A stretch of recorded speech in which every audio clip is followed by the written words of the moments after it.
Hello प्यारे बच्चों, तो कैसे हो आप लोग। मैं रिंकू स्वागत करता हूं हमारे YouTube channel Rinku AGR education में। तो बच्चों, जैसा कि आपने मेरे थंबनेल में देखा होगा कि इससे आसान और कोई नहीं समझाएगा, तो ये बात सत्य है बच्चों। आओ इसको मैं प्रूव करता हूं आपके साथ। तो आज हम क्या पढ़ेंगे, कक्षा 11वीं की जो गणित का अध्याय नंबर 1 जिसे हम समुच्चय के नाम से जानते हैं, वो आज हम पढ़ेंगे। तो जानते हैं बच्चों, तो जो समुच्चय जिसने थ्योरी दी थी उस गणितज्ञ का नाम है बच्चों जॉर्ज कैंटर। क्या नाम है बच्चों? George canter. जो ये थ्योरी देने वाले गणितज्ञ हैं उनका नाम जरा मैं बच्चों यहाँ पर लिख देता हूँ। उनका नाम क्या है, उनका गणितज्ञ का वो यहाँ पर मैं लिख देता हूँ बच्चों। ठीक है, तो आपको देखना कितना आसान लगेगा, आप लोग वीडियो के साथ बने रहिएगा। तो उन गणितज्ञ का नाम था बच्चों जॉर्ज कैंटर। क्या नाम था बच्चों? George canter. इन्होंने थ्योरी कब दी थी बच्चों?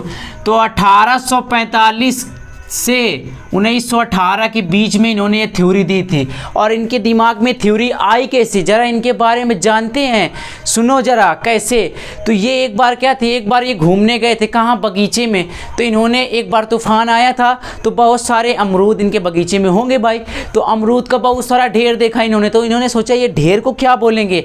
तो इन्होंने सोचा यार ढेर को हम क्यों ना समुच्चय बोल देते हैं, सेट बोल देते हैं। तो इनके दिमाग से वहाँ से आया, जैसे डिनर सेट, चाय सेट, कॉफ़ी सेट। सेट से समझ में आया जोड़ा, यानी कि समुच्चय की थ्योरी किसने दी थी? जॉर्ज कैंटर ने दी। इनके दिमाग में कैसे आई? ये अपने एक बार बगीचे घूमने गए थे जबकि तूफान आया था तो अमरूद को ढेर लगा था। तो इनके दिमाग में इस ढेर को क्या बोलेंगे हम मैथ की भाषा यानी कि गणित की भाषा में। तो इनके दिमाग में आया कि यार हम इसको क्या बोल देते हैं, समुच्चय बोल देते हैं। तो इन्होंने समुच्चय बोल दिया इसको। फिर समुच्चय बोल तो दिया, फिर गणितज्ञों ने कहा भैया इसको ऐसे अरे गरे को समुच्चय बोल दोगे, नहीं ऐसे नहीं। फिर इन्होंने फिर क्या दी, एक समुच्चय की परिभाषा दी। वो परिभाषा को सीखते हैं। अब देखना ध्यान से, अब मजा आएगा आपको इस टॉपिक में। तो देखना परिभाषा क्या है, अब हमें जानेंगे समुच्चय की परिभाषा।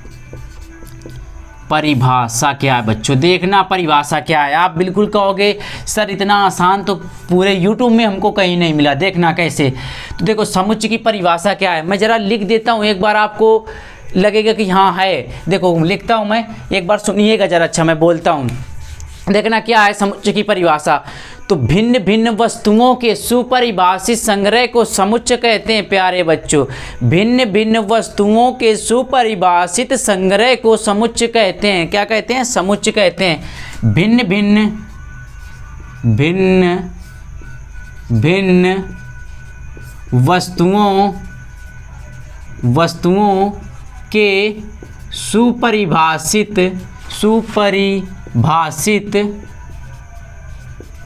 भिन्न भिन्न वस्तुओं के सुपरिभाषित संग्रह को समुच्चय कहते हैं। क्या कहते हैं मेरे प्यारे बच्चों? समुच्चय कहते हैं। क्या कहते हैं? समुच्चय कहते हैं। तो भिन्न भिन्न वस्तुओं के सुपरिभाषित संग्रह को समुच्चय कहते हैं। अच्छा प्यारे बच्चों, आपको लग रहा होगा कि सुपरिभाषित का मतलब क्या है। सुपरिभाषित का मतलब समझ लेते हैं। सुपरिभाषित का मतलब क्या है? सुपरिभाषित का मतलब क्या है प्यारे बच्चों, उसको भी समझ लेते हैं। ध्यान से देखना। सुपरिभाषित का मतलब है बच्चों कि व्यक्तियों के अनुसार ना बदलने वाला संग्रह। क्या? व्यक्तियों के अनुसार ना बदलने वाला संग्रह। व्यक्तियों के अनुसार ना बदलने वाला संग्रह। ना बदलने वाला संग्रह, व्यक्तियों के अनुसार ना बदलने वाला संग्रह।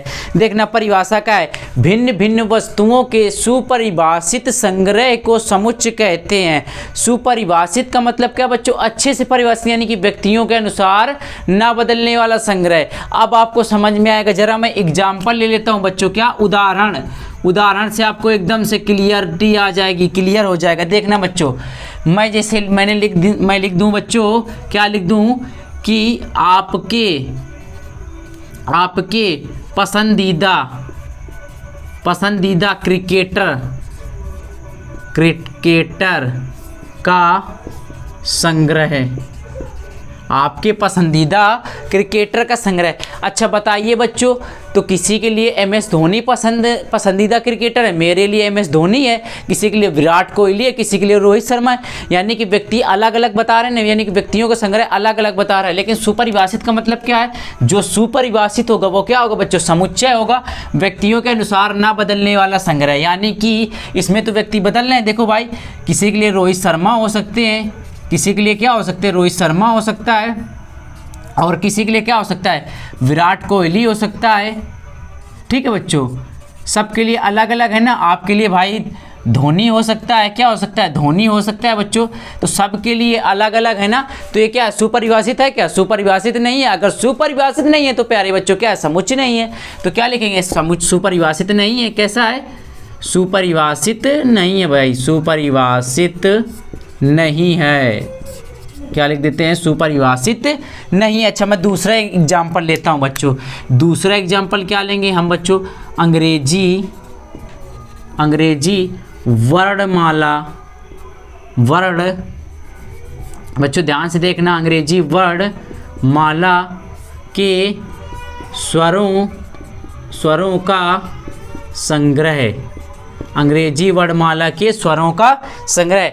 अच्छा बच्चों, आप बताइए, जिसको थोड़ा बहुत अंग्रेजी का ज्ञान होगा, अंग्रेजी वर्णमाला आपने बचपन में पढ़ी होगी, ABCD, और स्वर क्या होते हैं? AEIOU। अगर किसी से भी आप पूछोगे तो यही बताएगा AEIOU। दुनिया में आप किसी भी कोने पर चले जाइएगा बच्चों, अगर आप किसी से भी पूछोगे कि भैया हमको बता दो अंग्रेजी वर्णमाला के स्वर कितने होते हैं, तो वो बताएगा AEIOU। अब भैया जिसको ज्ञान नहीं है इंग्लिश का तो वो क्या बताएगा ना बच्चों? तो जिसको अगर इंग्लिश का थोड़ा बहुत ज्ञान होगा तो क्या बताएगा? AEIOU। तो यानी कि ये सब व्यक्तियों के लिए सेम है बच्चों। अगर सब व्यक्तियों के लिए सेम है तो क्या होगा? ये सुपरिभाषित होगा। कैसा होगा? सुपरिभाषित होगा। अगर प्यारे बच्चों, अगर ये सुपरिभाषित है तो क्या है? ये समुच्चय है। ये क्या है? समुच्चय है। अगर सुपरिभाषित है मेरे प्यारे बच्चों तो क्या ये समुच्चय है? अगर सुपरिभाषित नहीं होता तो क्या होता? समुच्चय नहीं होता। आपको समझ में आ रहा होगा। यानी कि भिन्न भिन्न वस्तुओं के सुपरिभाषित संग्रह को समुच्चय कहते हैं। अब बच्चों समझते हैं समुच्चय के उदाहरण। देखो, पहला उदाहरण हमने लिख दिया था, आपके पसंदीदा क्रिकेटर का संग्रह। यानी कि आपके फेवरेट क्रिकेटर कौन है? तो आपके हो सकते हैं, मान लो MS धोनी, मेरे लिए विराट कोहली है। तो अलग अलग है ना, सबके लिए अलग अलग हो सकती है, किसी दूसरे व्यक्ति के लिए अलग अलग। तो यानी कि सुपरिभाषित का हमने मतलब क्या लिखा? कि व्यक्तियों के अनुसार ना बदलने वाला संग्रह। यहाँ तो हर व्यक्ति के अनुसार अलग अलग संग्रह बदल रहा है। उनके लिए MS धोनी है, किसी के लिए विराट कोहली है, किसी के लिए क्रिस्टियन है, अलग अलग सबके लिए खिलाड़ी है ना बच्चों। तो सबके लिए अलग अलग पसंद है।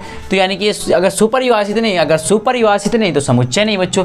दूसरा हमने उदाहरण लिया अंग्रेजी वर्णमाला के स्वरों का संग्रह। अगर बच्चों आप दुनिया में कहीं भी चले जाओ, अगर जिसको थोड़ा बहुत इंग्लिश का ज्ञान होगा, अगर आप उससे पूछोगे कि बताओ अंग्रेजी वर्णमाला के स्वर क्या होते हैं, तो वो क्या बताएगा? AEIOU। अब जिसको इंग्लिश का ज्ञान है नहीं तो वो क्या बताएगा? कुछ नहीं बता पाएगा वो। ठीक है, अब अगला उदाहरण हम जैसे ले लें बच्चों। अगला उदाहरण हम क्या ले लेंगे बच्चों? अगला उदाहरण ले लें कि मुंशी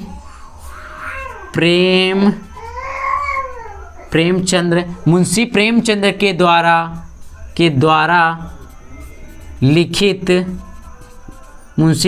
के द्वारा लिखित उपन्यासों का संग्रह। तो भैया आप बताइए, मुंशी प्रेमचंद जी जो एक लेखक थे, इन्होंने जितने भी उपन्यास लिखे होंगे तो उनको आप काउंट करके बता दोगे। अगर किसी दूसरे से पूछोगे तो वो भी काउंट करके कितने बताएगा। यानी कि ये सुपरिभाषित है, व्यक्तियों के अनुसार नहीं बदल रहा। अगर मुंशी प्रेमचंद ने कोई रचना लिखी है तो वही सब लोग बताएंगे, अलग अलग थोड़ी ना बता देंगे। कोई उपन्यास लिखा है तो सबके लिए सेम है। यानी कि ये सुपरिभाषित है। सुपरिभाषित है तो क्या है? समुच्चय है। क्या बच्चों? सुपरिभाषित है तो समुच्चय है। ठीक है, समुच्चय है। तो आपको मैं आशा करता हूँ आपको समझ में आ गया होगा समुच्चय क्या है। समुच्चय की परिभाषा समझ में आई कि नहीं आई? समुच्चय की परिभाषा समझ में आ गई होगी आगे आपको बच्चों। ना ही हो ना तो आप कमेंट बॉक्स में लिख दीजिएगा, मैं दोबारा से समझा दूंगा मेरे प्यारे बच्चों। ठीक है। अच्छा, चौथा एग्जाम्पल हम लोग क्या ले लेंगे? क्या ले लेंगे? प्राकृत संख्याओं का संग्रह। प्राकृत